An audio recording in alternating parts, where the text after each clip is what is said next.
Welcome back to another episode of the Green White Checker Podcast. I am Andrew. I'm here with Zach, Joe, and Drake.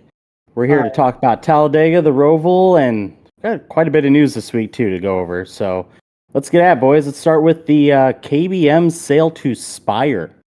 Wow. Kind of, yeah, it's a big purchase there. I just Zach, want to know. you're... Oh, sorry. Yeah, you go ahead. You can go ahead. Go ahead. No, Drake had the first question. What I have to say is way more important than what anyone else has to say ever, obviously. 100%. If they have this much money to buy all these teams and all this stuff, why are their cars not more competitive? Which I'm hoping this is a sign of things to come. Like maybe they just got a bunch of funding. Maybe we're about to see a little bit more life in them, which I would love since Corey just re-signed with them.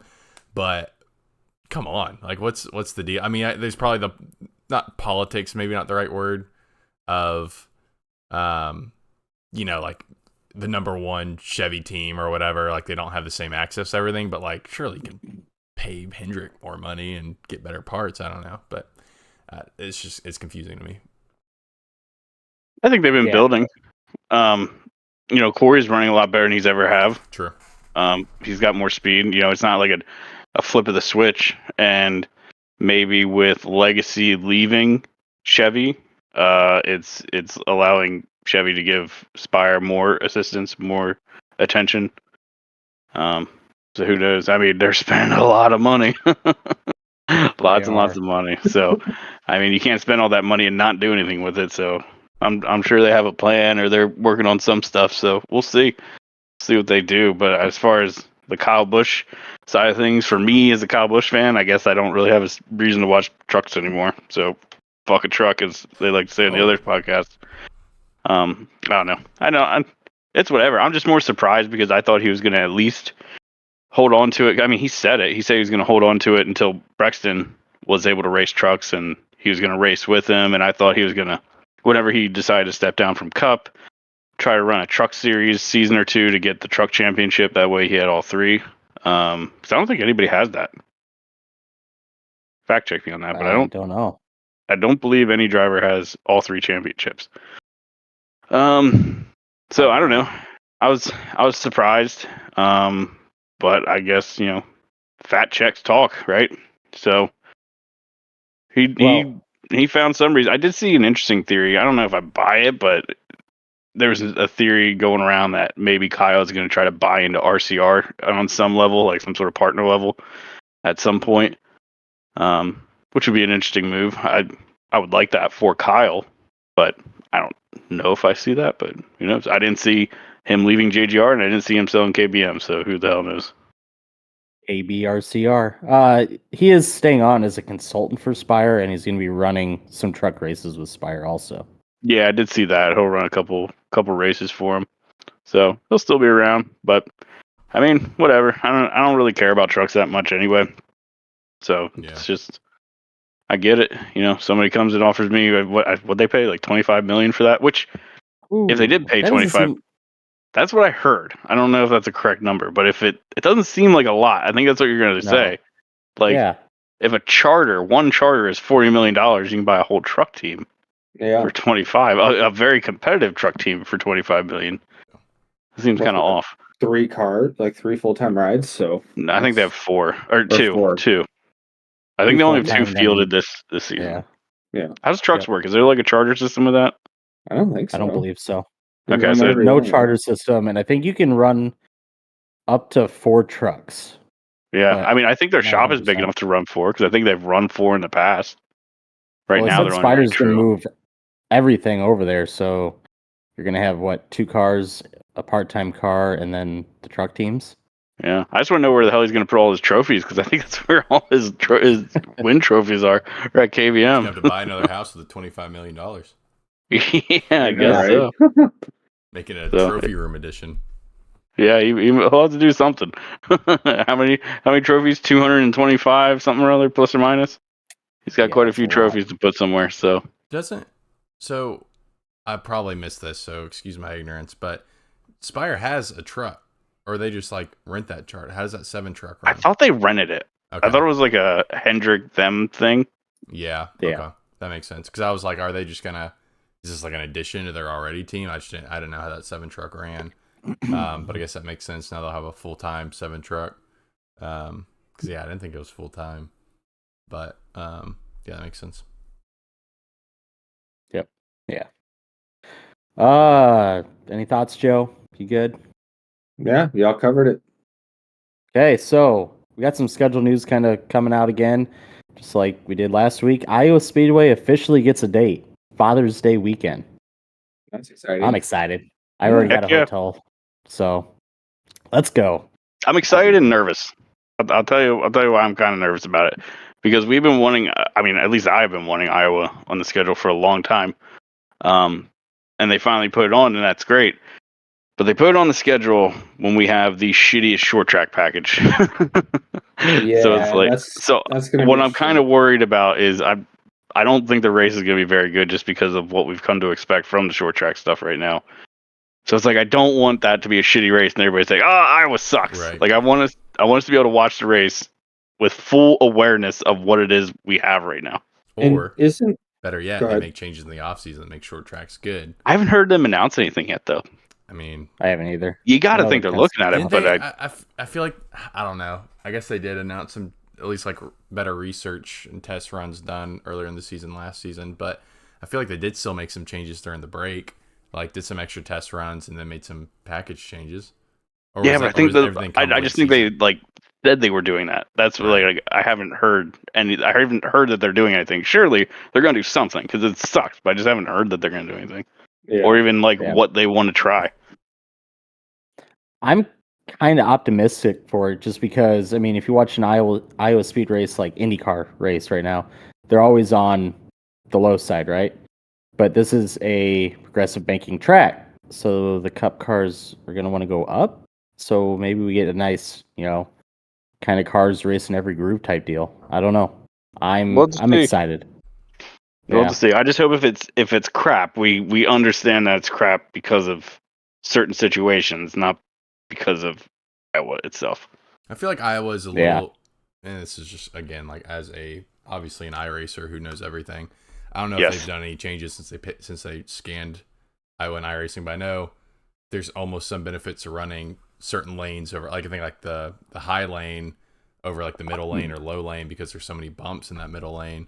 So I'm curious to how this car will behave on those, and if that's kind of a unique thing too is maybe there's not more like technical grip there, but since it's upsetting the car on the bumps, is it better to run high versus low? Like, you know what I mean? Like it might cause, I think that's some of the dynamicness of Iowa to begin with. So I'm curious to see how a car that's this low to the ground, I guess, runs on a track like that. It's kind of like a street coursey and the bumpiness, I guess. Yeah. But be interesting. I can't remember what lanes you run in Iowa, and it's been a long time since I've ran that on iRacing. What lanes you run on iRacing?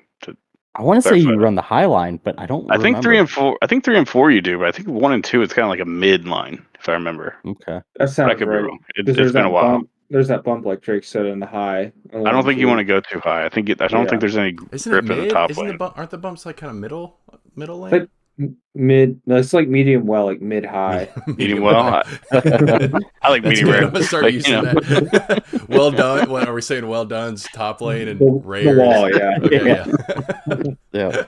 That's good. So I'm gonna run about half lane off the bottom. Yeah. So yeah, I don't know. I'm excited. Like I said, I already got a hotel. Got to figure out the whole Father's Day weekend thing because that's a rough one for me. I don't know if I'll be able to be there Sunday, but I'm excited. The Xfinity cars are going too. Condition. So yep, Yeah, and Xfinity race yeah, is gonna be. Xfinity race will be good. Absolutely. Yep. So even if the Cup confident race in sucks, Xfinity will be good. I for liked sure. the Xfinity races there before. Yeah, they were good. I mean, they had a couple good shows, so yeah, I'm excited. No other real track announcements yet, but we do get the full schedule supposedly tomorrow. So by the time you're listening to this, it's out, is my guess. But That's the plan. some interesting things I've heard, some rumors, and I hope some of them aren't real. Watkins Glen being the cutoff, regular season cutoff. Like, please no, don't do it. Yeah, I don't see that happening at all. Yeah. I mean, the one, like, if there's any one thing that NASCAR is universally praised for, I think it's moving Daytona to the cut race. Yeah. Like that is everybody loves that move. That race is now like a can't miss. It's so good every year. So I'm wondering. So I keep moving it for Watkins Glen. yeah. So right now it's what is it? Watkins Glen, Indy Road Course. No, it's the other way around, right? It's Indy Road Course, Watkins Glen, Daytona. That's how it was this year. Yeah. I don't see that changing. I hope they spread them out. I don't want 2 road courses back to back. Well, you're not going to. They already said Indy Oval or Indy. Indy Oval's coming back. So. Oh, then that yeah, one's never gone. mind. Then you don't gotta worry about it. Yeah, maybe they switch them, put Watkins Glen before it, but I don't know. I don't see it being the cutoff race. It'd be a horrible mistake from NASCAR. Yeah, that seems like a meme. Whatever, it's just random rumor going around. Yeah, I would buy that. I have to see it on the real schedule to buy it, kind of thing. We said Joe Tomorrow, Gibbs did tweet out the real schedule today.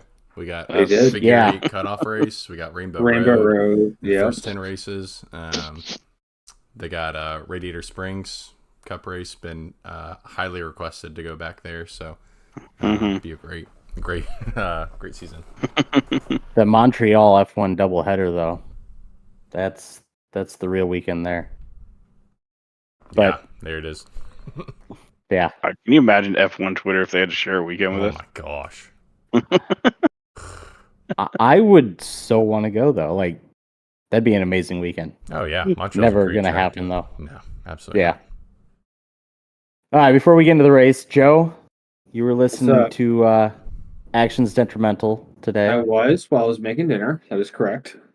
And you posted in our Discord, has anybody listened to this? And no, we hadn't. But I went back and I had to listen to it. And there is a shocking ad. You want me to play it? Was. I'll play it. Hit the button. Oh, God. Hi there. It's your vagina speaking. So, we got speaking of vaginas and actions Detrimental. Oh, I don't know. I laughed a little bit. I know when my heard it. vagina can speak So, to me. That's crazy. Yeah. Hi there. I mean- it's your vagina speaking. I was cooking dinner and I was like, did I just hear that? That's hilarious. You got to appeal to all demographics. Didn't even know I had a vagina. Yeah. They that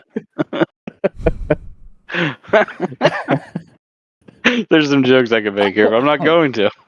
Do it. No. We're trying to get advertisers. I'm not doing. but sponsor us though? Wink. Sponsor us, vaginas. We get a vagina sponsorship, please. This episode of the Green White Checker podcast is brought to you by vaginas. Some Tampax next. Oh lordy. Yeah. Hey. Can't wait to read that one out. Sponsor us, Yeah. we'll take everything. It went from a Coke Zero ad to that, and I was like, oh, okay. That's quite the ad there, Dennis. The wide range. Yeah. All right, let's move on to Talladega. So NASCAR. Yeah, we'll start with the Cup race. Ryan Blaney. Speaking of vaginas, Matt Crafton. What? Ooh, yeah, we'll get to that. Ryan Blaney wins. He's going on to the final 8 here. Yep. Anybody surprised? I mean, No, not really. This was the only way I saw him making the final 8. Yeah. Yep. I agree. So, I mean, it's good for him. Some of the other guys, I mean, Not so much. I don't have the playoffs up, but yeah, it's. I got I it don't up know. right now. Kyle's 26 Tyler Reddick. points out. 1-6 out. Ooh, that's rough. He's gonna have Zach, to. your thoughts? No, I'm not excited about it.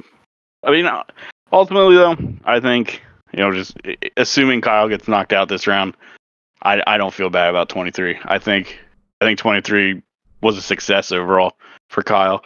When he went to RCR, I wasn't even sure if he would get a win. He got 3 wins, and we made it further in the playoffs this year. So, whatever. I think if they lost something in the second half of the year, whatever it was, they were just always stumbling. Something was going on, whether it be the car would break or Kyle would stuff it in the wall in practice or something. There's always something going on. So maybe them getting kicked out this round isn't the worst thing. Lets them sort of work on stuff without the pressure of the playoffs looming overhead and sort of prepare and test some things for 24. But overall, I think I think everybody would have to agree that 23 was a success for the RCR move. Because I don't think anybody saw 3 wins, let alone, or 1 win, let alone 3. Yeah. So. Yeah. So he's locked in, and you got, I don't know, a couple of guys that I don't think are going to do well at the Roval, like Bubba. And I guess Bring up Ross the could, playoffs. but besides for Coda, Ross really hasn't been running well at road courses. So I mean, he did the same thing last year. Like, he just, like, Ross was, like, super aggressive at the start of the season. Raced really, raced like Ross, but was up front, getting points and all that stuff. And then he got into a kerfuffle and slowed down all season. And he did the same thing last year. He's doing it again. Like, I don't even remember when's the last time you remember Ross really being relevant in a race? That Darlington a couple weeks ago. race. Right before that. Was it? Not counting the playoffs, because he did get some speed back in the playoffs. July and August, he was pretty slow. Yeah. Like, you didn't really see I mean, there was the whole time we thought, and then there was the whole time we thought that, Hendrick, like, really smacked the shit out of him after Dover. Yeah. Like, I don't know. It's just whatever. And it's not just Ross. It's Suarez, too. Suarez has fallen off. Big time. Yeah. So, I don't know.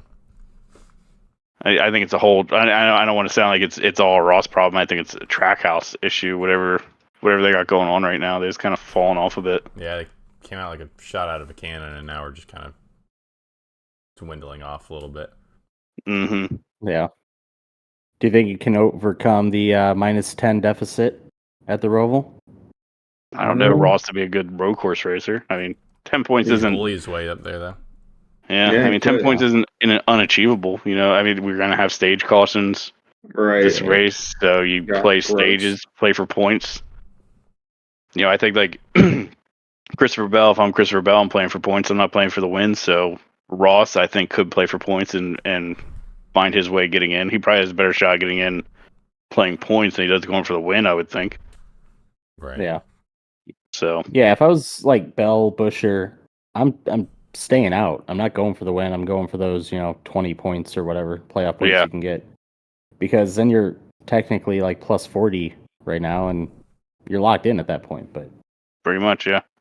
It's kind of hard too right now where Ross is positioned, because I mean he's going up. Like some guys at the bottom, like near-ish the cut line, are notable road course racers or slightly improved road course racers. Like Bubba's gotten better at road courses. I won't say he's good, but he's definitely gotten better.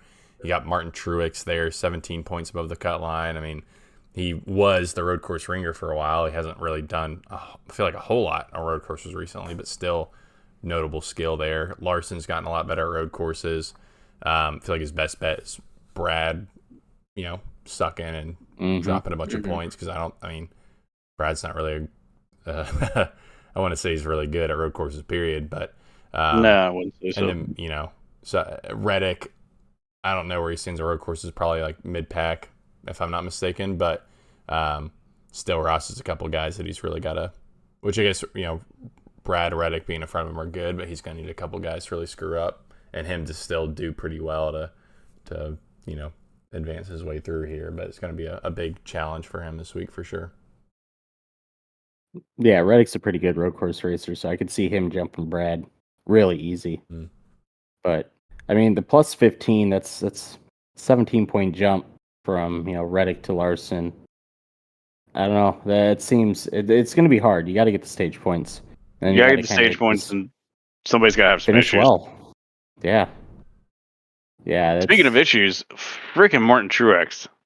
Oh man. Yeah. Like, oh my gosh, they can't do anything, and it pisses me off that they're still above the cut line. And if he survives the Roval, bang, he's back to the top again. It drives me nuts. Same.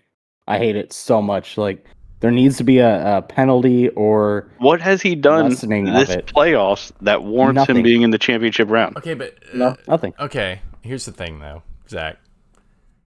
I like them. I like them having an impact. Right. But here's the thing. What was it, 2 seasons ago that Larson was absolutely dominating, 2 or 3 seasons ago? And we said there was comments made by, I think you were one of the ones to make them. It's like, I hope Kyle Larson doesn't win the championship, NASCAR can realize how stupid this playoff format is. So, by that logic, he won it's 10 races that year. Right, but still, he's a regular season champion. I mean, I guess it's a good point. Yeah, he was like absolutely dominant that season. But, I mean, if someone is the winner of the regular season, should that not help carry them through like some bad races in the playoffs? Like, I agree. This is just a little bit of devil's advocate here, but like, Yeah, some. Yeah, Not right. 6. I will give you some. Right. But he is, and I, full disclosure, back then I was full boo team playoffs. Right. I've come around since then. That's true. I've grown as a human, or accepted it. Yeah, accepted it. You've become complacent. Yeah. Yeah. I still don't love the idea of how they did the championship. I think that's my only complaint about the whole playoff system is like the actual championship round. I still don't like that. So, I mean, let's just look through his results. He was 18th at Dega, 17th at Texas. Then he was, or before then, if this will load, it's not going to, of course, as I start to need it to load. He was 19th at Bristol. He was, oh gosh, where is he here? He was 36th at Kansas because he did wreck out like lap 3 or whatever. He was, where is he here? 18th again. Like, yeah, hardly in the top 20, basically Right. every playoff race at this point. So, yeah, I mean, it is definitely like 24th the race Like- before that at Daytona. Like, what, you know. The race at Kansas, perfect example. He had Right. that shitty tire issue on lap 1 or whenever he wrecked out. You know, I like that the playoff points cover you in that scenario, but like he's done nothing all playoffs. So it's like, that's where I'm like, okay, the playoff points are a little too OP. I think we need to do a little adjustment here just because I think you need to show up. Like, even if you go back, like, I think my favorite playoff format or championship format is still the chase. I like how that all worked. So even if you would go back to the chase, if he's having rounds like this, he's out. Like, he's done. Right. So, I mean, there's no championship format where he would continue to carry and still be a threat to win the championship with a performance like this for the last, 6 races? So, I don't know. It just... I like the idea that they're there to cover you for 1 or 2 bad races, but he's had a bad race since the playoffs started. He hasn't had a good one yet. Yeah. Yep. I don't like it. You know, obviously 6 races, all bad. Like I said, there needs to be some kind of punishment. Like, I don't have a problem with, you know, a little bit of a carry throughout the playoffs, but man, he's being fully carried right now. Like, just give him a bye at this point. That's what it's basically like. It's just kind of irritating. Like, I don't hate the idea of you getting enough playoff points that you can basically get a bye through that first round. Like, you don't got to worry about shit in that first round. That's fair. And even in the second round, you don't really have to sweat too much. But you need to run well. Top 10s. I mean, barely top 20, and you have nothing to worry about. Yeah. Doesn't make sense to me. Mm-mm. Yeah. I mean, I again, I was doing a little bit of a devil's advocate there, but No, that's fair. I I mean, I think did say that about Larson because I was still Right. super anti-playoffs, but for sure. it was last year where Christopher Bell got his first walk-off win. I'm like, God damn it, I like these playoffs. that's the thing, man. Is I feel like people are gonna be too hard on this playoff format, which I've always, I don't know about always, but I've definitely been like a fan of it. It does create excitement. It creates a lot of storylines. It creates a lot of good things. Let's say I'm a fan of the playoffs. Obviously, there's some negatives to it. Like with the current format, like we're saying, Martin Truex still being above the cut line when he hasn't placed better than 18th in the past in any playoff race period yet, and is solely being carried by his regular season performance. He's basically got a free pass to at least the round of 8. But yeah, I mean, I think that, you know, I overall say I'm a fan of the format, but yeah, that could use some adjustment for sure. I think it should carry some weight. Like y'all said, it should help some that he was a regular season champion, did really well for the first, majority of the season. But I'd be curious to see, and I'm sure we could find this somewhat easily. I know there's some people who keep track of like the non-playoff standings or whatever. I'd be interested to see where he actually is now after these playoff races, and if there wasn't a playoff style points format. Let me do some Googling, because I think there is. I know there's somebody out there. Like every week, he's like, "This is what the points would look like. This is what the championship running would look like if we didn't have the playoffs, or we had this format or whatever." I'm pretty sure there's a guy who posts that most weeks. So I'm curious where he'd actually be now, because if we were just a traditional points format, I guess where would he still be? At the end of the season, would he still be the winner? At this rate, I'm going to say no. But, who knows? Yeah. Dangle here in the chat. Again, we do stream these live on YouTube, 9:30 p.m. Eastern approximately, every Tuesday. Alex Dangle here in the chat. He asked, should regular season champ and most wins leader get a bye in the first round, still collecting points for round 2? Not the worst idea. I think if you did that, Dangle, personally, I think obviously you'd have to make some other adjustments, like you don't get to carry over that many points into each round like they do now. I think that, like you start each round at everyone's on the same page except for the people who won stages and won races, and they have all these extra points, so now they're basically still locked in for the next round. I think if you made some adjustments to that, not necessarily take them away, but not make them as drastic, I think that'd be not a horrible idea. I'm not saying, I don't know if I'm for it. I'd have to think about it a little bit more, but I think that's definitely a proposition. I'm not a big fan of a bye. Like, I don't know. I like my idea because it's my idea, so my ideas are always the good ones.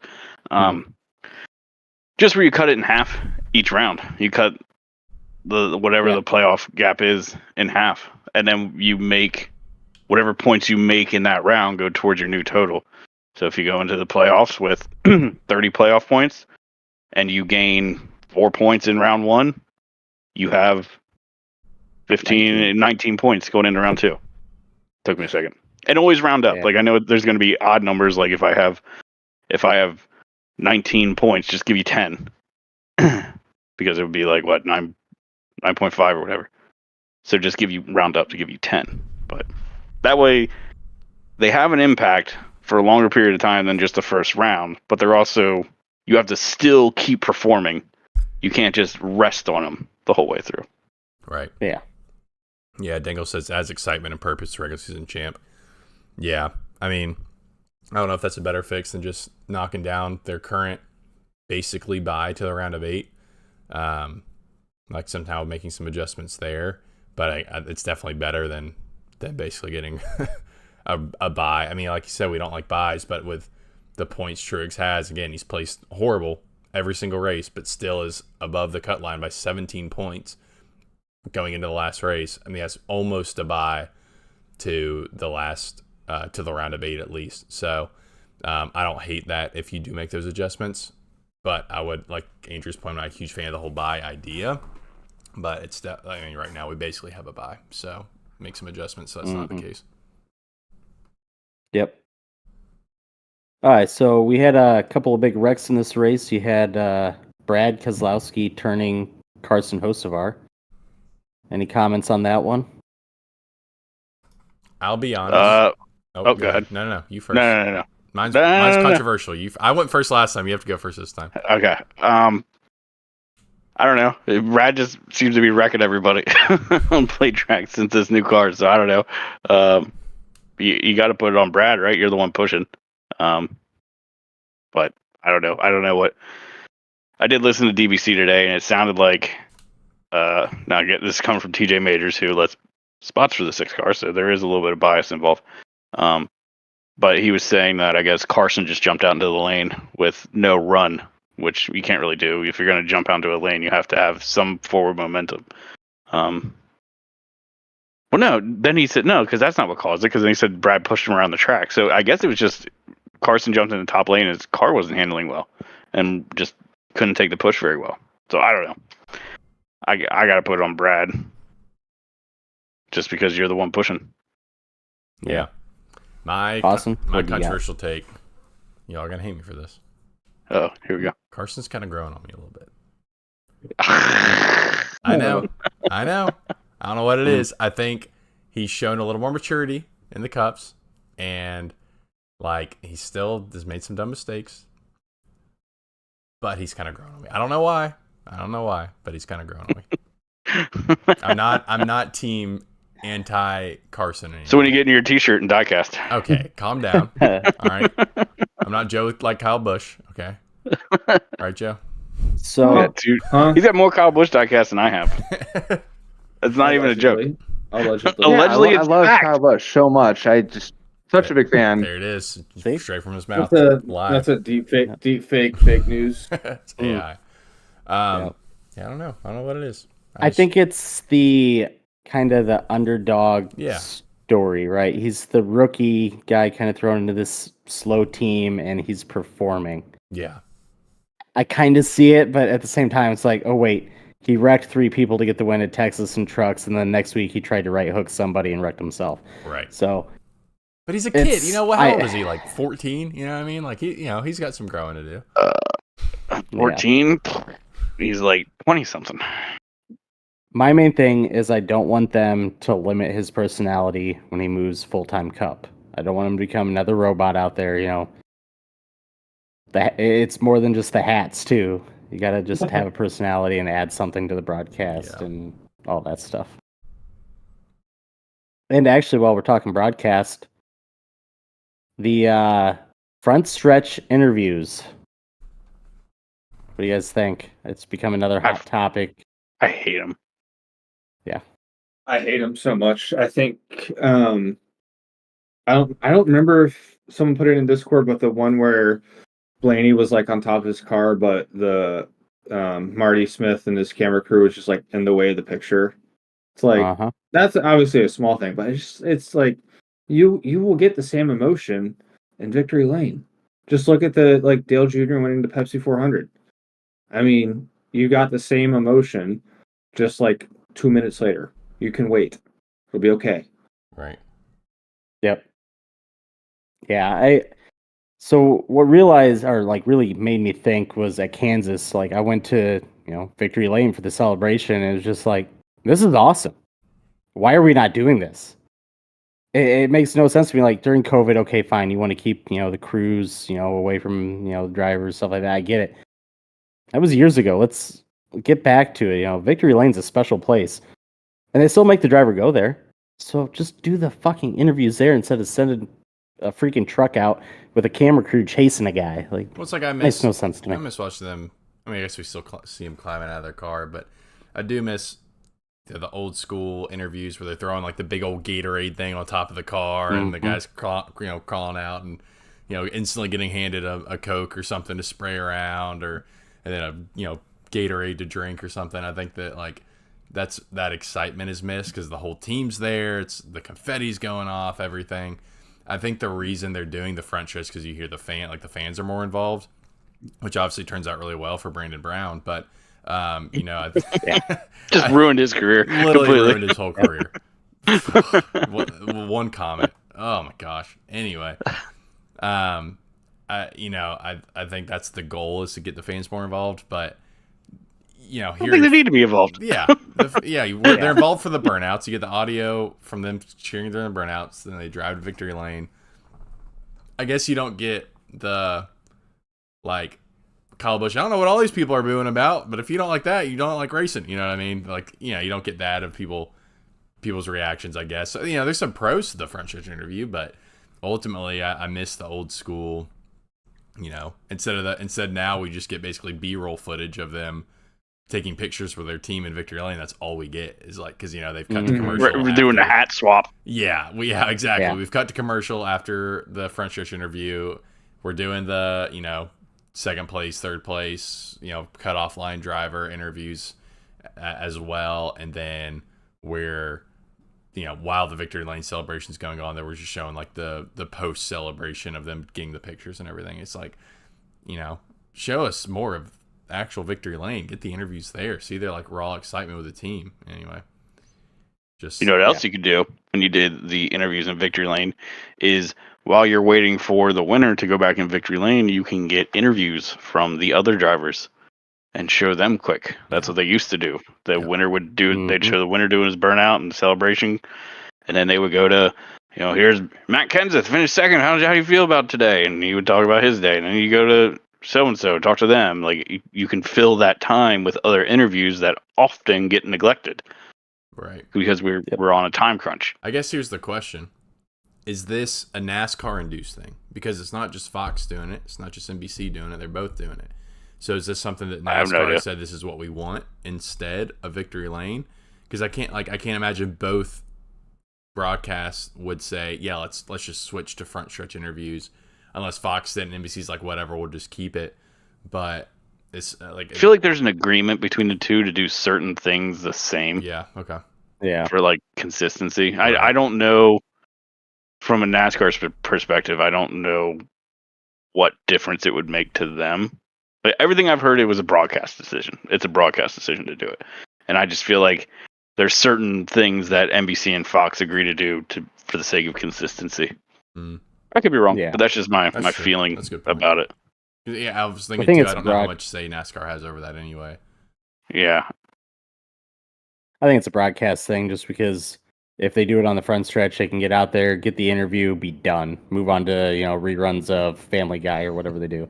I mean, one of the things Mike Joy said that Matt actually, yeah, right. Yeah. Gotta have the Yeah, Dude, one of my right. favorite Now. things, they're doing the Talladega Nights cars at Talladega this weekend. Really? And one of my favorite things about that movie is how, like, at the end of the big race and everything, like on the broadcast was like, and now we're gonna go to dogs figure skating or something. Like that is so true. Speaking of which, that was awesome. That was so cool seeing those cars on That the was track. They fantastic. looked Unless so you're Brian good. Murphy and fucking hate everything, but yeah, Brian that was Murphy. All the haters can suck it. Yeah, Brian that Murphy. was so great. He actually had the balls to say that's the lazy Yeah, marketing or something like that. Like, Because did you see the effort they put into I it? tagged Yeah. him, and he tagged back someone else in the thread. He's like, "Oh, it's lazy marketing." No, They put it's so much lazy. effort into that. Yeah. They did like the whole spiel. They got Chase real Briscoe- sponsors. Chase Lazy Briscoe mar- did the thing, the sliding glass door thing, the Cal Naughton Yeah, driver intro Yeah. thing. They got the real sponsors. Like, it was no. lazy marketing just- would be doing some dumb rip-off paint scheme with another blue and red company. Yeah. You're just They went absolutely all miserable. in. All in. Old Spice, Yep. Wonder Bread. Only thing I missed was the Fig Newtons, like we mentioned last week. Having that on And, Yeah. and a real and Yeah. a real cougar. Got Yep. a real cougar. Yeah, exactly. Yeah. They need the me car. Yeah. Like, what did Yeah. Kurt run that? LaJoy. Oh, he no, did. it was Kurt Busch. It was Yeah. her, yeah. Someone else did too, I think. I don't think it was Corey, but I know Kurt did. No, Corey did his face. Mhm, It that was was, Old Spice. Kurt's Uh-huh. the me. Yeah. But back to I what I was saying, the one thing Mike Joyce said is that, you know how they, like Drake, you're saying about they put the Gatorade bottle on the car. Mhm. There was like this weird like sponsorship game that they would play, like Mhm. like I don't know, just for example, like Nextel sponsored the Cup Series back then, and they would Mhm. put like the Nextel Oh, yeah. sign on, Yep. and then somebody's sponsor would conflict with that, so they would like push something in front of that box, Yeah, and like Sprint. Yeah. I think Yeah. I think that there's the like big all thing these was- weird games that went on. was Oh, like yeah. obviously Jeff Gordon was a Pepsi guy for a while, so he would always just That was one I think I whack- heard too. Yeah, whack off the Gatorade because Do Gatorade. what to the Gatorade? What? You're gonna do Yeah, what that to the off. clip. Here's this is kind of interesting. Deshaun Watson got in trouble for that. When I interviewed for a job with NASCAR, and they made some comment too. They're like, "Oh yeah, it's like really," because it was like partially like in their social department, and they were talking about like, "Oh yeah, you really got to be careful what you post because like, what if you take post a picture of a car, and there's a Pennzoil flag or something or sponsor in the background, but they're sponsored by Valvoline." Like you can't have that. So like yeah, like it's very interesting. Like there's little nuances going with sponsorships. Like you can't do anything. Like because how mad would that sponsor be, that team be in turn if NASCAR posted, like a Bud Light, flag from some infield camper on a Miller Lite car picture. So it's kind of interesting stuff like that. That all those sponsorship games that go on are always very interesting to me. I always love that kind of stuff. Yeah, so I mean, I think that's exactly what they're talking about. Like, and I think Joe's example is like Gatorade, I believe, is owned by Coca-Cola. So, and Yep. Jeff was a Pepsi driver, so he would. You're right, that did happen. So, like, you had all these kinds of games going on in Victory Lane that just made things complicated and probably looked a little silly at times. I don't know what sort of effect that has, but I feel like you can rein that in. Like listen, we have our sponsors that are sponsoring like this, and you're just gonna have to figure out a way to coexist. Like that's just gonna have to work. I mean, when you have a sponsorship driven sport like racing, like you're just gonna have to figure out a way for your sponsors to exist. Yeah. Which, speaking of, I miss sponsor rivalry cars like Home Depot and Lowe's, or Yeah. Bud Light and Miller Lite. I wish that was a thing more. Just a random little topic. I agree. Yep, Miller and the other ones. Did you guys ever hear about the bet that was supposed to happen between Miller and Bud Light? No. I forget what year it was, and I forget whose idea it was. But one of the beer companies, it was when Junior and Kurt Busch were driving. One of the beer companies said to the other that if we beat you in points, your car has to be our color, and if you beat us, we'll make your car. So it could have been like a blue Budweiser car and a red Miller Lite car. Wow. But one of them didn't go for it. Cool. All right, let's move on to the trucks. We're kind of getting stuck here. Yeah, sorry. How dare Brett you Moffitt. talk? Yeah. Talk on a podcast, killing me. I know, right? Brett Moffitt wins, but These people here to listen to advertisements. Yeah. Hi there. It's your vagina speaking. Yeah. There we go. So Brett Moffitt wins, but overshadowed by Matt Crafton beating up a kid. Nick Sanchez. I mean, he's not a kid. He's 22. He's not a kid. He's 22. Child. He's a His child. prefrontal cortex isn't developed yet. Come on, Zach. He left wasn't his born binky when in the Matt truck. Crafton He's was a child. 22. That's true. He left Alleged his sucker pinky in the punch. truck. Uh, He has a booster seat for crying out loud. What do you guys think? His I don't mom know. has What are your his thoughts on passenger this seats. fight? He only has his permit. Sorry, that's enough. Anyway. Jesus Christ.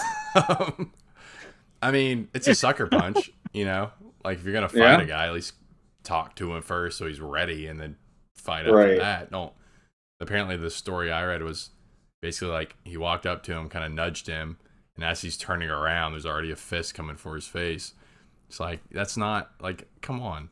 Especially if you're an old man, like, have the cojones to fight the man. You know what I mean? Don't sucker punch him. Like, that's just like, it's like fighting with your helmet on. Yeah. Exactly.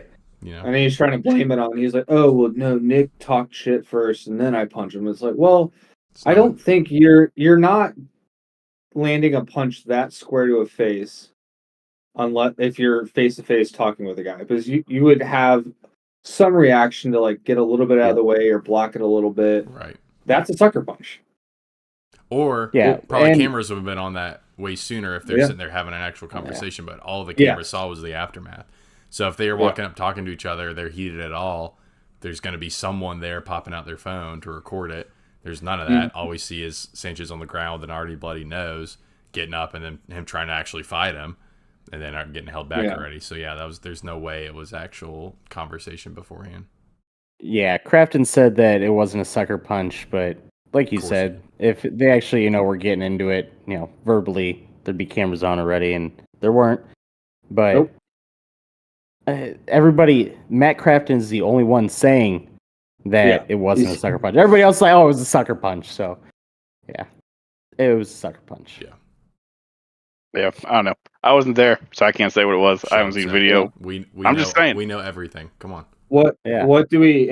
But what I do know is Matt Crafton is a bit of a bitch. So he gets mad all the time. He's fucking yelling all the time. He gets pissed off about how these kids race him. It's like, well, Matt, maybe if you didn't fucking suck and got out of the trucks, you wouldn't be racing in NASCAR's lowest development series. Yeah, Joe, not including ARCA. Yeah. I was gonna say, like, what happened on track was absolutely not sucker punch worthy in the slightest. No. If anything, Matt turned himself. Yeah, if anything, Matt was not clear. Yeah. I mean, if you don't want somebody to get on, go middle there, maybe protect the middle. Yeah. I don't know. You slid up a full truck out of turn 4 and, then you try to go left back into it and there's a truck there and you cause a wreck. But I don't know. What's his name? Greg Van Alst broke his back in the wreck. Oh yeah, It was a fracture of vertebrae. So terrible. guy wins the ARCA race at Daytona and has been injured in both of his truck races that he's run. So it's been a tough go. Who else? There was another guy. Who's Yeah, wasn't there somebody someone else went to the hospital? But I think they were cleared like later that day. Yeah. So. Forget who it and was. I watched the wreck and it's not a bad wreck. So I don't know. I Don't can't gotta look remember bad who to it be is yet. bad. Yeah, that's Yeah. true. But so that kind of that was the race pretty much. There wasn't much That's going on. Daytona week, baby. Or Daytona week. Talladega week. Sorry, shit. Unbelievable. Unbelievable. Oh, Lord have I was mercy. thinking about whacking off Gatorades and everything. Okay. Yeah. Allegedly. Allegedly. There's 2 more truck races, Homestead and then Phoenix. And let's see what we got. Corey Himes leading. He's locked in. Hosevars, 23 up from the cut. Eckes +9. Sanchez +3. And then you got Enfinger -3. Rhodes -5. Majeski -19. Not looking good. I don't know, man. Homestead's a track that I think he'll run really well at. And Zane Smith is an 8th, -36. So Homestead's going to be a good truck race to watch. Oh, yeah. I think there's going to be some good battles going on.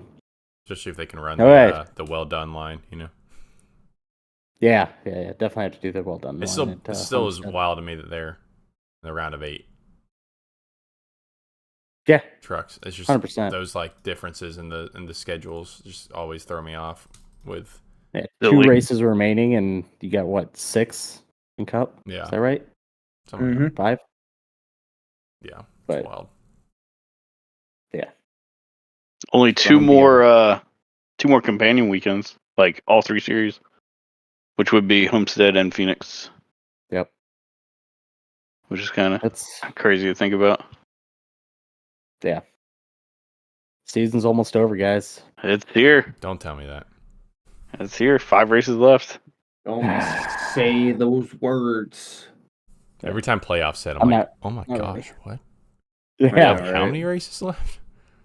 And then it just you it hit feels- May, and you're like, man, this seems going forever, and then Yeah. you get to the playoffs, and it's like it's over already. Yeah, and then it's the playoffs always make it go fast too, because anytime it's like segmented up like that, like 3 races at a time, it just for whatever reason makes things feel like they go so much quicker. So it's just like it sneaks up on you. Luckily, it's one of the shortest off season in sports, so we don't have that much of a break. But it's definitely hard to know. There's only a handful left. Yeah, and it's cool stuff that goes on in the off season. Like you got Chili Bowl and Rolex 24 and Snowball Derby. Mm-hmm. yeah, all different kinds of stuff. So at least there's something going on usually. Yep. Hopefully All right, Chase let's move on. doesn't pick up the snowboard this off season. Okay, you had to get that one. I in hope there, he didn't you? does. Let's move on to the Roval. The old Roval. Austin, you're going to be there. I'm gonna be there, not with pit passes because SMI is very strict on those, but I will be at the race. Hopefully, I'll remember most of it. But we are tailgating before, and last tailgate did not go so well. So It did not. Did not. That was a tailgate. that was a tailgate. It Well, was a that sounds like it tailgate. went Oh, wow. exactly I how it had should. Yeah. A full bottle of Jim Beam that disappeared in my hand suddenly. It was Yeah, suddenly empty. I don't know what happened to it. in your body. In Yeah, my- it was wild. It was not on me. Okay, it's not on me. Yeah. Had at least 2 sips given away. Okay. Did you whack it off? I wiped off the Hey. bottle of John Jim Beam. I sadly am out of town, so I cannot attend Joe's the out of race. town, But unfortunately. yeah, But no, it'll be fun. I'm bringing another group of people to check it out, which will be a good time. It's always fun, kind of showing people a little bit about NASCAR and taking new fans there. People who really aren't super into it. Well, they say the whole time, probably not. But our seats should be pretty good. I think we're sitting in the same spot we did for the 600, which should be a pretty good view of the infield section. Good. So I think it'll be cool for them to see like a road course. But I'm excited for it. I always love the Roval. I think that adds some excitement. But You know, we'll see how it goes. What do you expect to see from the drivers? Who do do you think the playoff guys are gonna make a hard push here? I mean, I think some guys have to. I mean, we talked about Ross. Ross is going to be elbows up at least towards the end, probably the whole race.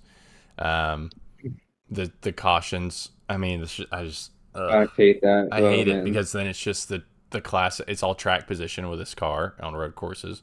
So you're going to get the classic. Just pit 2 laps before the stage caution, and boom, you're suddenly in third, and you're there the rest of the race for no reason other than you cheese the strategy essentially. So I mean, it's just, but I mean, at the same time, I don't hate it. Like I've recently swung to not liking that strategy just because of how important track position is. But it is kind of interesting when you see guys in the top 10 pit 2 laps early. It's like, okay, are you going for the stage points or are you really just going for the race win? So it does add a little bit of that mix up with strategy, not as much as no stage cautions and just straight pit strategy throughout the race, but. Like I said, I've recently made that pendulum swing to disliking it, but there are some pros that I like to that strategy, but not with this package where track position is absolute king on these road courses. Yeah. Anyway, we'll see. Chase Elliott is the favorite to win. Joe, does he got it?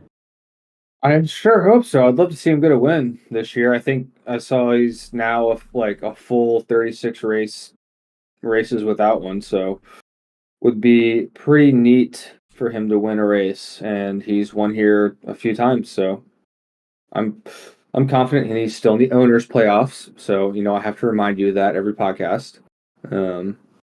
So yeah, go Chase. Nobody cares still. It's weird. I care. I saw a clip of Jeff Gordon trying to say how he wants the owners points to be talked about more. I'm like, yeah, I'm sure you do. Yeah. Yeah. We need to push Chase out there somehow. Yeah. I don't know. Oh, yeah, we'll Zach? see. Yeah, Racing Roval. I'm not excited. I was just doing some laps before this, and I'm so bad. Possibly the last Roval. If the Possibly. rumors are correct. I don't know. What? Did you hear that clip of Marcus Smith I shared? Yeah, I saw that. He says he likes it. He likes it, and he wasn't giving any it's going away vibes. So I don't know. Yeah. But I feel like they have a lot of pull SMI. Oh yeah. Oh, massive.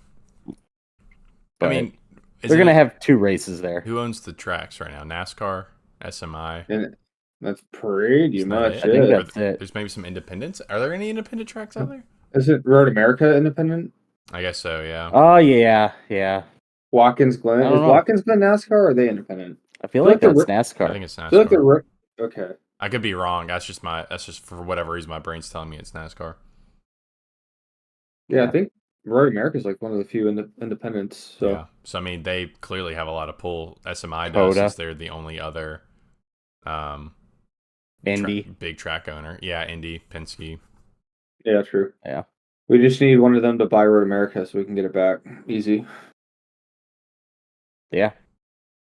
I would hate that because that would be bad. Awesome. Like they dump all the money into the track like they're supposed to. Yep. And of course they get a fresh repave and we're like, fuck off. Yeah. So, gotta love it. All right, let's move on. Other news. Talks of a new F1 team. I know one of you guys know this. Andretti F1 approved Andretti's team, but the team still need to. So we'll see about that. Dude, it's just I think they get improved. Them and their money. Yeah. I mean, I guess if F1 as a whole did it, I could see the teams doing it. I just feel like they're so anti anything new coming in. I mean, when's the last time we had a full new team? I mean, a Haas, but didn't they buy someone? Mm-hmm.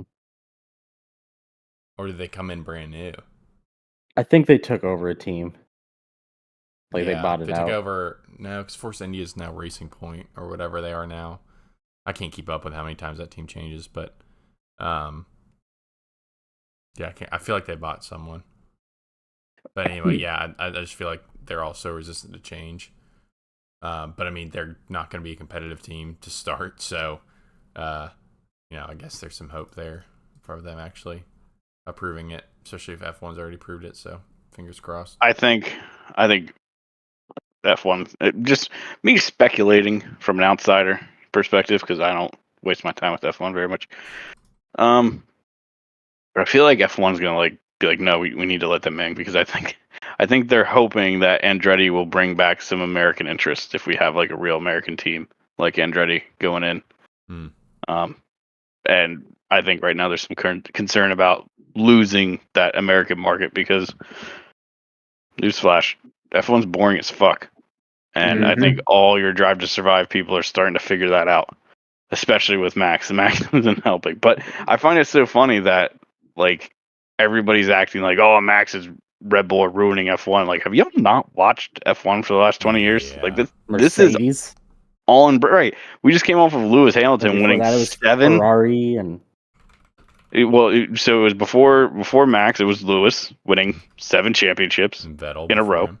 Should have been 8, and then it was Vettel before him, and then there was a few seasons in like there was like 04 to like 06 or 07 whatever where there was a couple different championships, but then you go back a little bit further and it's Michael Schumacher and Ferrari, and then the 90s, and like it's just this has always been F1. So I mean maybe other people were winning a couple more races, but it's like domination like this has been known to happen. Yeah, it's always 2 drivers win every race basically. Yeah. And then I think it's pretty much whenever they kind of come out with a new car, right? I mean that's when Mercedes took over. Then Yeah. Red Bull. Yep. Also, something I feel like you mentioned Lewis should have been 8. I feel like something that doesn't get talked about enough is like the curse of 7. Like how many people have 7 and no more? Like NASCAR, you got a bunch of 7 timers, no 8 timers. Formula 1, I mean, do we have any 8 timers? I feel like they're all 7 timers in Formula 1. Even I think 7 because I think Schumacher has the record, and that was the big deal. Lewis tied it. Yep. You have John Force who has like 8 billion in NHRA, but like for the anybody can drive straight. Oh well, come on, all right. He drives straight the best, though. He drives straight the best. Everyone can do it, but he does it really good. But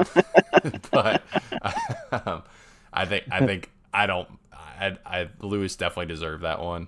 I was cheering for Max that time because I always love seeing an upset, but I do also like that. Like I feel like 7's the max. I feel like Dale kind of solidified that with passing away after 7.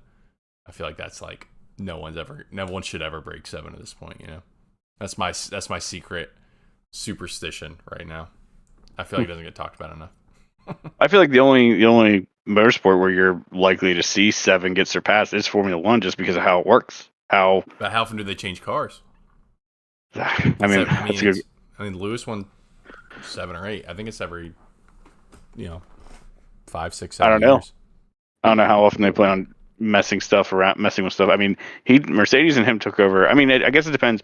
What do you consider change car, right? Like when Lewis started winning, the big thing was they switched to the V6 hybrid, and that's when Mercedes just figured out that engine plant, because I think they had a few different versions of that car because F1's always changing crap. So I don't know. I don't really know like when their generations of car really stop and start. Like we know about NASCAR, like when the Gen 6 was, Gen 5 was. Yeah, I don't know. You have like yearly changes like NASCAR does. You have like little adjustments every year, like package changes. But then you have the big changes. But unless they have a dildo on the front of it, like that one Formula 1 car does, you don't really notice the difference that much. I think I was like 13 or 14. Yeah. The penetrator. God. The Top Gear episodes about that, incredible. So funny. Yeah, but Formula 1 doesn't feel as drastic. It's not like maybe it's just because I don't follow Formula 1 as close, but I don't feel like with Gen 7, it's like all this hype and news and everything surrounding it. Formula 1's like, oh, hey, by the way, they're coming with a new car. Here's the changes. And it's going to look a little bit different. So, cool. And it's like, oh, okay. So, it feels a little bit less drastic, but still drastic enough to make a completely new dominating team every change. So, who knows? Yeah. MotoGP, Valentino Rossi, 7 championships. So your 7 there. Yep. So, and then, like Lewis should have had 8. He was positioned to have 8. Should have. And then I hate being this guy, but there was that crazy stuff at the end and kind of stolen from him. So, but it's like almost like the universe saying no more than 7. Yeah, Yep. I'm sure. Not that the universe has a voice, but anyway, you know what I mean. Okay, so we're moving on. We're going to the kill count. We have Woo. a new kill count leader. Bum bum bum. Corey LaJoy No. has surpassed Joey Drake and Logano. Drake and Shambles. And Shambos But- as well. Shit, Huh? you gotta go wax the Me Gatorade after this. and Joe have we got a bottle of, if anyone's into bourbon, me and Joe are very into bourbon, as you can tell by Very. my shelf behind me. But I'm not drunk. Yes, not drunk, but we did get Yeah. this new Bardstown barrel strength select private barrel that we've been taking. This isn't an advertisement. No advertisement, but it's very good. So me and Joe Please have pay been us, though. sipping Feel free. 129 I'm waiting proof for- bourbon. So Austin to fall out of his seat while he's doing this. Like, I'm not drunk. Clip it. If you wanna hear more, Joe, was it What's Sullivan Speakeasy? TikTok? yes. TikTok. There you go. Follow me. Yep. Bardstown, But- sponsor me. Corey LaJoy takes over. He has 17 for the season. He added 10 on Sunday. Brad Keselowski is tied for second with Joey now. He got 6, so he's at 16 now. And Kyle Busch, he's getting 1 added. Kyle Busch, that wasn't his fault. What are you talking about? You're high. Oh, he changed Just a Kyle lanes and Busch hit fan. Ross. Yeah. Ricky Stenhouse ran out of gas in front of him. But did Ricky wreck Ross? He caused the whole thing. It's Ricky. Get out of here. Half points to each. Kyle Busch gets 1. You're I fucking don't know high. how many. He doesn't have that many for the season, so it doesn't fucking matter. Unless if he You're just so goes on fucking a high. rampage for the next 4 races, it doesn't matter. What does he have? He's got 2. He's got 3. Get over it. Fucking high. This whole thing, you just ruined any sort of credibility you have. I mean, you could have just sat behind Ricky. Yeah, Just okay. accepted it. Yeah, sure. We'll do that. Well, now that we got Zach riled up, let's go to Survivor. Zach, Survivor. I won. Get fucked.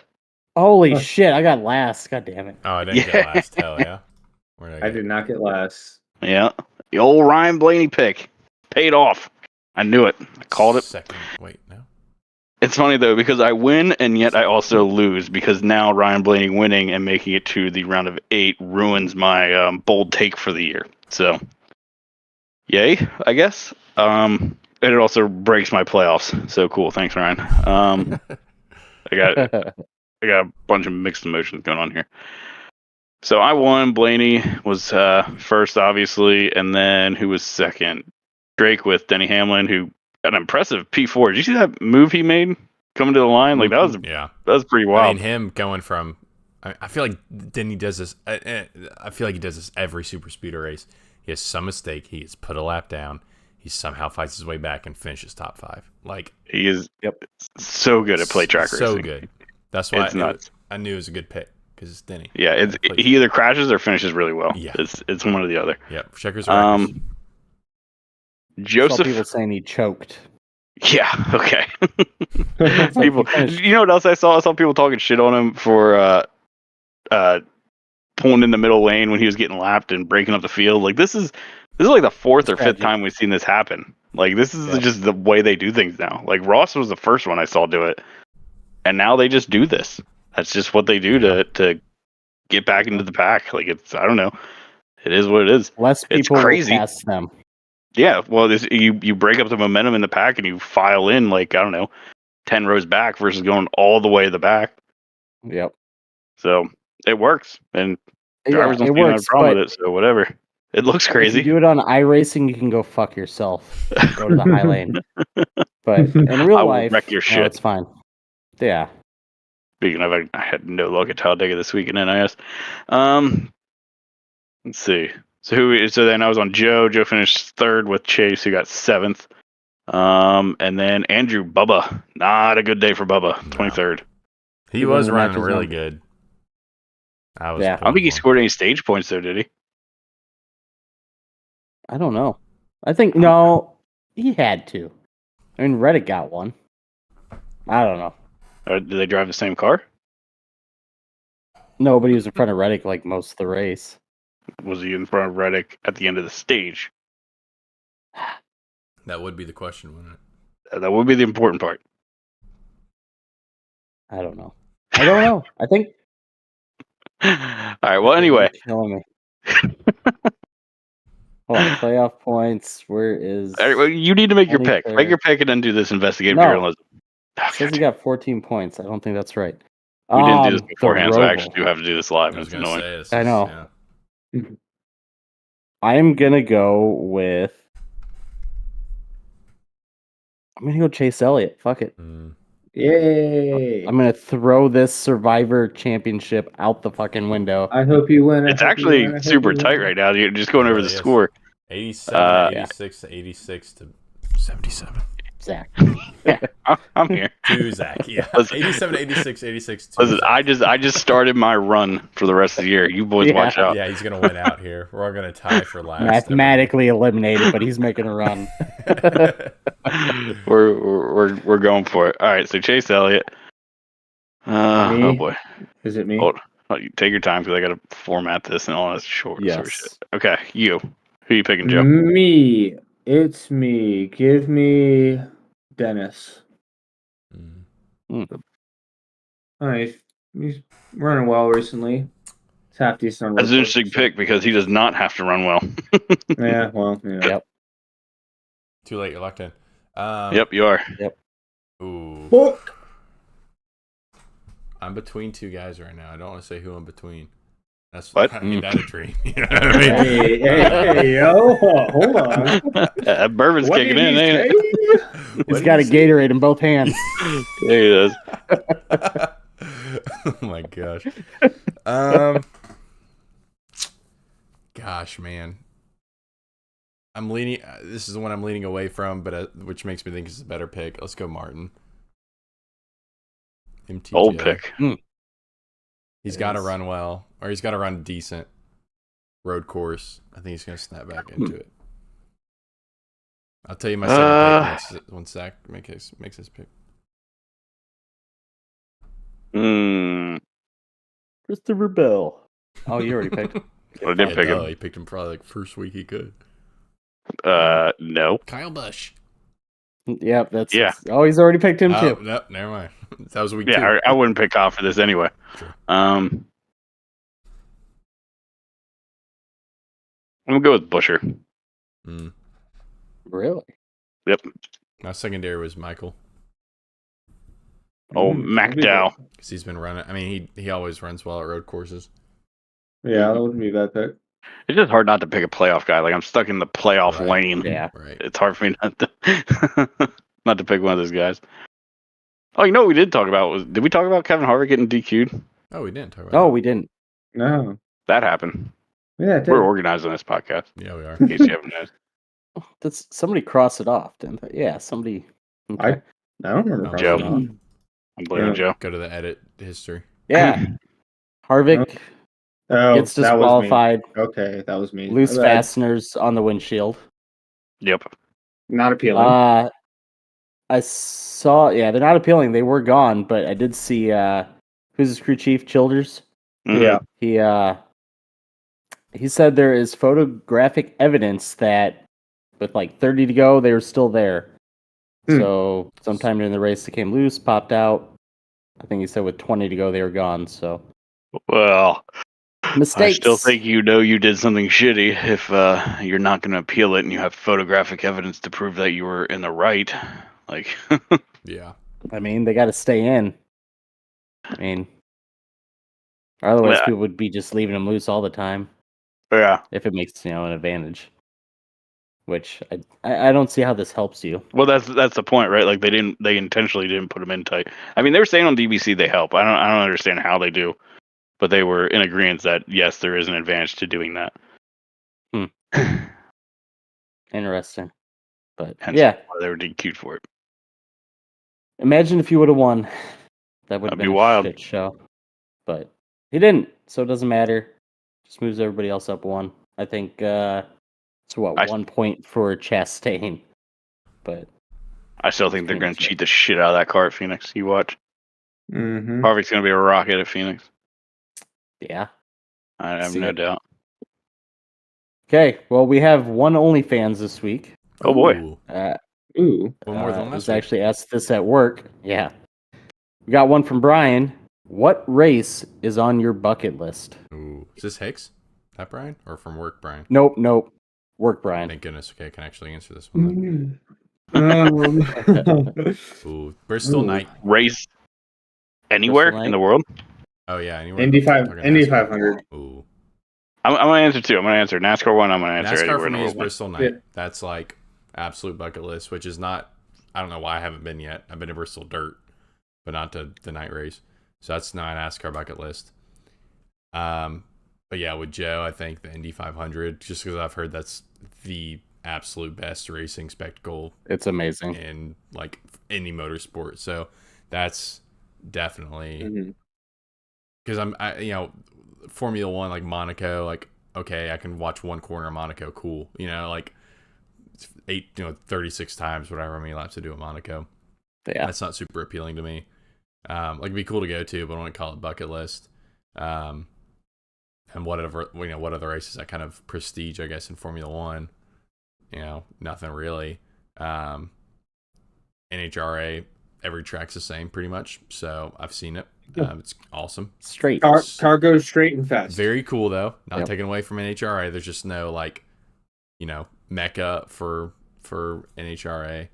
Those are really the main. I would think the motorsports. cool one would be the one you guys have in Charlotte anyway, that Z-Max drag race with Funny enough, 4 though, lanes. I like the 2-lane better. That Oh, yeah? lasts a lot Really? longer. The 4 Yeah. lane, it's just. I guess that's like true. The nitros, once they start, they're done because they're going to afford a time. So I like the 2-lane better. Believe it or not. Yeah. But Even and, that goes like, twice as fast, I guess. once you kind of reach a certain point of noise and feel and everything, doubling that doesn't really do a whole lot. It's like it's still just loud. You're feeling it everywhere. 2 lanes still does it for me, and it lasts a lot longer, like a little better. But anyway, I think that I'd say Indy 500 is that's my long-winded answer to overall bucket list, and the NASCAR bucket list, Bristol Night. Okay. Joe, what do you got? Indy for not NASCAR and NASCAR. Well, I would have obviously Bristol Night, but I want to be different. I guess I would have said Road America because it sounds amazing, but we don't have that right now. But Watkins Glen always seems like it's a party. They got really good camping, and the racing there's usually good when we have a good road course package. So, I'd love to go up there, and that time of year in New York's pretty too. So, Yeah. Zach? I don't care if I'm not different. I'm going to Bristol Night with Drake. Cool. We'll tailgate together. That's just like the NASCAR race of the year, It in my is. opinion. It's my favorite. I love Bristol, and especially Bristol Night. So that's an easy one. Out of anything though, probably 24-hour Le Mans. I would love to go to that. Ooh, yes, That's that's a good true. one. That would Yeah, be I like that one. that would be a party. It would be a toss up between.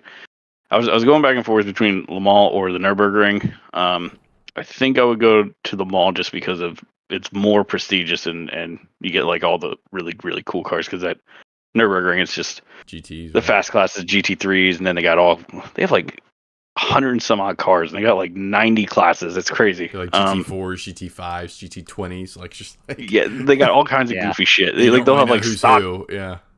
Hyundai hatchbacks running around. Yeah. So, yeah, I think Le Mans wins it out. Specifically, if I could pick one Le Mans race, it would have been the one this year where NASCAR won. Yeah. That would have been Yeah, awesome. so But, sick. Yeah. but that would be So my anywhere pick. I like it. Le Mans is I'd love to go to that race, but not really on my bucket list. Consider that, and then the Isle of Man TT races. Oh my gosh. Yeah.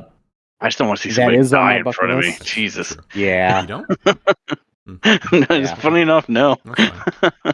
It's just amazing. I have been to Indy, so it's amazing. You guys should go.